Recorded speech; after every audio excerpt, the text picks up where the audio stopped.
আমরা এই যে কয়েকদিন ধরে গ্যাসের সংকট, রাইতে 4টা-5টা বাজে এখানে সিরিয়াল দেয়, গ্যাসের পাম্পর দ্বারা আইলে গ্যাস থাকে না, কারেন্ট থাকে না, এই অবস্থায় আছে। আমরা দিন যাইতে খুব কষ্টে দিন কাটাইতেছি। আমার বাসা বাড়ি তো গ্যাস থাকে না, বাসা সংসার চালাইতে বহুত কষ্ট হয়। আমরা এরকম হলে কিভাবে চলবো, এই আছে আমরা ভিতরে বহুত কষ্টতে আছি। 4টা থেকে লাইন দিছে, এই বীজও তো পাই নাই তো। গ্যাসের প্রেশার আপনার লো হয়ে রয়েছে, প্রেশার নাই গ্যাস নাই, নাই বলতে এই আর কি। এখন আমরা এই বীজে তো আর রয়েছি, জামু কোথায়?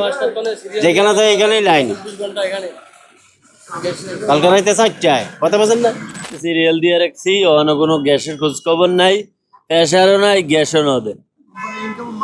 ইনকাম কোম্পানির ফোন দিলে কোম্পানিকে এটা তোমরার ব্যাপার, গ্যাস লও না না লও এটা তোমরা ব্যক্তিগত বিষয়। গাড়ি গ্যারেজ যেতে পারিছে, ইনকাম কেরাত এ কথা কয়। না আমরা আছি দুঃখে, গাড়ি চালান হিক্কা ড্রাইভার আরও আছে, অনজি গ্যাস পাইছি না। আর আমরা কোম্পানি কি বুঝাম? কোম্পানির বোঝানো কিছু নাই, কোম্পানি মানত না। কোম্পানি 1050 দিতে হইব ইনকাম। আর কি করতাম? কিছু করার নাই।